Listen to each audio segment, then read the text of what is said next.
Magandang araw po sa inyo mga kalingap. Bali po ngayon, bibilang ko po si Mama Josie ng pang check po ng oxygen level. So ito po yung 1,000 na binigay po na nagbigay po kami Mama Josie. At meron pa po 500 doon. May bibilang po kami para kay Mama Josie. Meron kayo ano? Yung pang-check ng oxygen level. Yung pang-check po ng oxygen level, meron po kayo? Paano? Yung pang-check po ng oxygen. Ano pa, oxygen? Oh, yung pang-check ba po ng oxygen sa katawan? Oxygen? Pang-check po. Thermometer? Ha? Thermometer? Yung ba, di ba po yung nilalagay sa kamay? Iniipit siya. Pulse po. Pulse oximeter? Ha? Pulse oximeter, yung pag-check ng Oo. oxygen? Oo. Magkano po yun?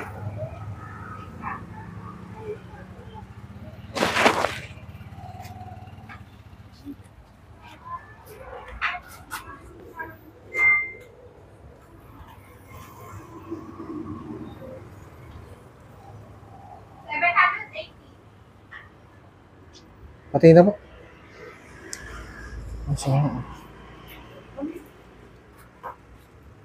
Sige na po. Ay, wala. Ito ma'am. Magkano po? 780? Bukan? Sige na po. 780 para po itong mga kalinga. Ito na po.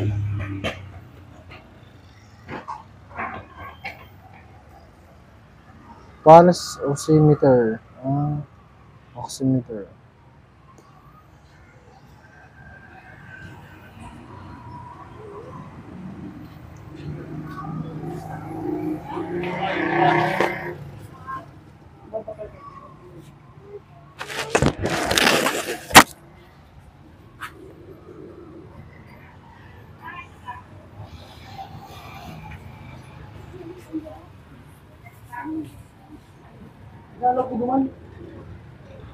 Ano po pangalan? Joshua po. Ha? Joshua. Joshua, no? Rasco. Joshua Rasco. Rasco? Apo. Saan? Malangkaw basod po. Namo, ano?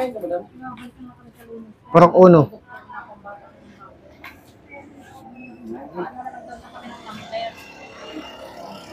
Magkano natin? Ay. Kala ko nasa 200 plus lang. Kala ko nasa 200 plus lang. Mahal pala yan. Meron kaya kayong pang BP dyan. Meron. Magkano man yung kaya? Yung ano lang? Yung mga pang, yung mano-mano. Na, 900. tapos yung sa ano, yung kasama yung pag BP, yung nilalagay sa tainga. Kasama ko yun. Magkiwalay. Yung may ano yung panggalang Ah, sa tainga. Kasama na, 900. Isang set na po yun. Salamat po. May kumban rin kayo? Ito po mga kalingap, andito na po pala. Nasa ano pala ito, nasa 700 glass. So, andito po sukli. Nasa ano po ito, sukli po natin ay nasa 220. Ang mahal pala. Pero okay lang po para kay Mama Josie. Lahat po natin gagawin para kay Mama, para i-check po natin lang yung oxygen level. Saka po kanina tinanggal na po oxygen, kaya po minomonitor po namin yung ano ni Mama. Lagi po namin chinecheck yung oxygen niya, baka po pinakapos ng hininga or ano na, kailangan na lagyan ulit ng oxygen. Eh, so yun po mga kalingap, mamaya na po ulit at mapasok muna po ako sa ospital. Bawal po kasi ang camera nyo sa loob. Hanggang dito lang po muna kalingap. Bali, mapasok na po ako din kay Mama Josie. Buti na lang may nagbigay kahapon. Ito po, nagbili po kami nito para kay Mama. Para po matignan kung anong oxygen level niya. Kasi po tinanggal na yung oxygen. Yun, maraming salamat po. Baka ano yun, ba't yun daw pagkakabit? Dapat balansutan yan, hindi yan ganyan.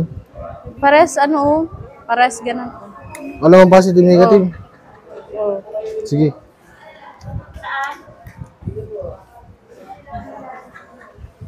Doon ka na harap po, ang init.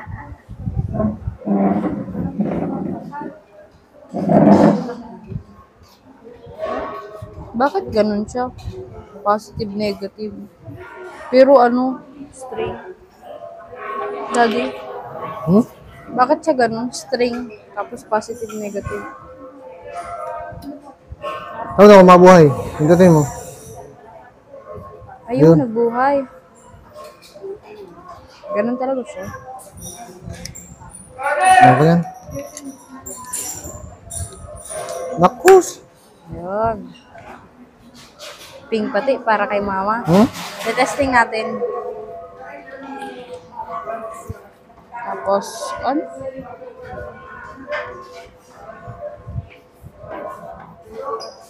$97 na yan. 106. 93. 92. 93. 94. Ayos. 95. Galing ni mama. Ano? Galing ni mama. Ayos, 95. Mama, kaya mo yan. Para makalabas na tayo dito. Lumalaban talaga si mama. Buti na lang po may nag-sponsor kay yung binigay po ni Kuya Tata sa amin.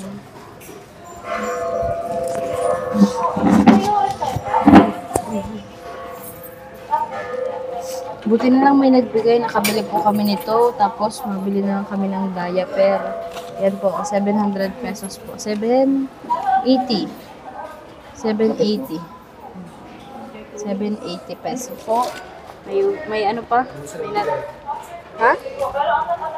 Ito po. Sukli. May natira pa. Bali may 700 pa po.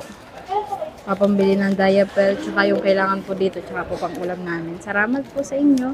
At dahil po sa inyo, mamamonitor namin ang oxygen ni mama. Thank you po kay Tito. Amen. Si mama po ay tatagkalan ng oxygen. So, tinagkal na po namin.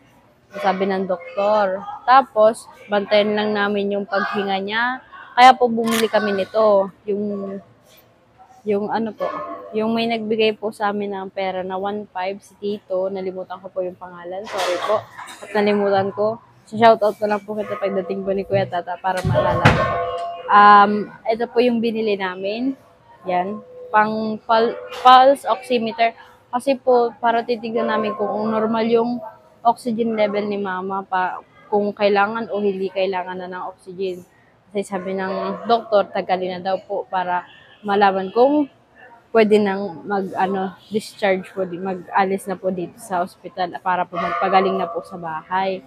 Tapos, hinahantay na lang po namin yung result ng second na CT scan kay mama para talagang malalaman nila kung ayos na si mama. Kasi po yung stroke daw ni mama, putol-putol. Tapos, yung bukol niya naman po sa matres, kailangan gamutin muna yung pagka-stroke niya. Yun, kailangan magamot muna si mama. So, ito po yung binili namin dun sa 1.5, 780 po ito. Tapos yung tira po, ibibili namin ng pang BP. Tapos diaper na din ni mama. Yun, maraming salamat at bumibigay si Kuya Tata sa atin, mga pang-allowance. Binibili natin ng ng panggastos kay mama. So, kung magkakasya po yung yung tirang sukli dito sa yung binigay po sa amin na 1.5, tapos yung binigay din na ni Kuya Tata, bibilihin po namin ng isahan yung kailangan ni mama, pang-BP, tapos gatas niya po, insure na rin. Yun ang maintenance niya, gatas niya po, insure. Yun ang sabi po ng doktor. Paubos na rin yung niya, insure niyang, maliit lang po yung nabili nung una po. Yun, si Kuya Tata po nag-sponsor nun. Tapos, yun, ito po, pag si mama po nakaalis na dito, sa bahay po namin siya didiretso. Kasi po, mas naalagaan po namin siya doon. Mas okay po siya at mas nababantayan namin. Mas tutok po kami na nandun siya. Mas komportable kami na nandun siya sa bahay namin. Kaya yung mga dito, tuturuan din po kami pagpapakain kay mama. Every 2 weeks daw ang palit ng gantong hose. Tapos ipapacheck up namin para yung paglagay din po niyan. Kasi pag sa amin, talagang madali lang i-check up si mama at may sasakyan naman po. Kaya may howler naman po na pwedeng idala kay mama pag dito. Tapos O laging check at ano, kailangan ni mama yung laging check, healthy. Kailangan ni mama magpalakas para sa operasyon niya. Yun. Kayang-kaya ni mama. Ang galing po ni mama. Lumalaban po si mama. Talagang, ano niya, kinikerry niya po. Gusto na din talaga ni mama lumabas dito. Sabi ko nga kay mama, Mama, pwede ka nang lumabas. Kaya, galingan mo na para makauwi na kami sa bahay. Para mas tahimik na siya, mas maayos na siya nakakapagpahinga. So, yun. Sana po tuloy po ang pag-pray ninyo kay mama. At sa mga walang sawang nanonood kay mama, yun, maraming salamat po sa inyo, sa mga sumusuporta kay mama. Yun sa amin, sa mga gustong tumulong po kay mama, yun. Message lang po kami ni Kuya Tata. Ganyan po, para po kay mama yung maintenance po. Tapos, kailangan din ito ng therapist para sa pagpapagaling niya. So, yun po. Maraming salamat po sa yung mga tulong pong binibigay ninyo. Sobra pong nakakatulong po sa amin. Yung mga pang gastos po dito, yung mga kailangan ni mama. So, maraming salamat po. Tapos ito, nagpaturo na kami ng mga kung ano kay mama para pag labas, kabisado namin. Kami talaga magmomonitor. Tsaka yung sa high blood din ni mama. Sana po, pagpatuloy niyo pong suportahan si Kuya Tata kasi po, laki ng tulong po ni Kuya Tata sa amin. Yun. Sana po talaga makalabas na kami bukas o mamaya. Sana po bukas makalabas na talaga kami kasi inantay pa po yung CT scan. Titignan po yung result. Pag ganun, okay. Pwede na pong maglabas. Pwede na magpahinga si mama. Magpagaling sa bahay. Sa bahay daw po talaga ang pagpapagaling ay. Kaya kami, tutuduhin namin yung pagmamahal kay mama.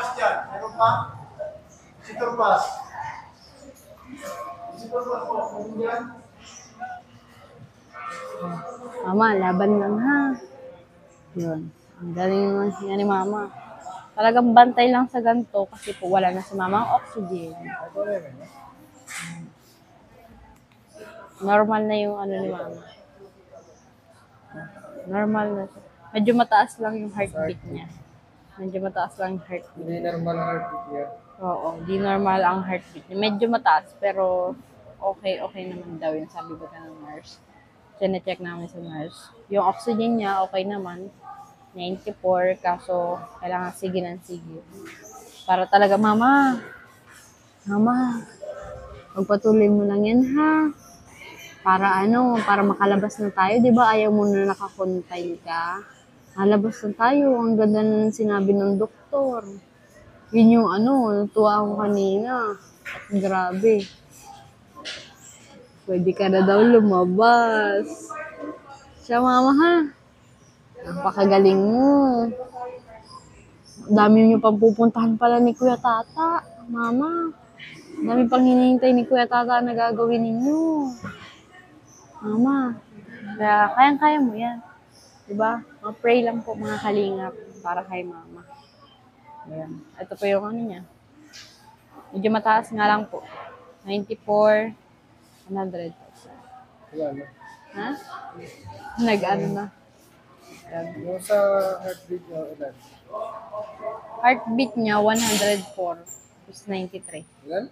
104, 93. Oxygen. Sa oxygen niya, 93 kanina. Pagkapatay. And 93, 105. Nataas na po ba? Dalawa po kami. Opo. Meron po sir. Dalawa kami, hindi pwedeng isa. Kailangan talaga dalawa. Nasungit po dito eh. Yeah. Ping! Yun, maraming salamat po sa sumusuporta kay Kuya Tata sa aming channel. At lalo na kay Kuya Rab, kay Kuya Bal Santos Matubang, kay Ate Edna Vlogs. Yun, sa lahat po ng kalingap. Maraming salamat po sa inyo. Maraming salamat po sa inyo lahat. So, sana po patuloy po ang support ninyo kay Mama at sa buong team Kalingap. Sa lahat ng tinutulungan ng Kalingap, maraming salamat po. Thank you and pa-subscribe po ng aming channel and pa-share naman. Bye-bye.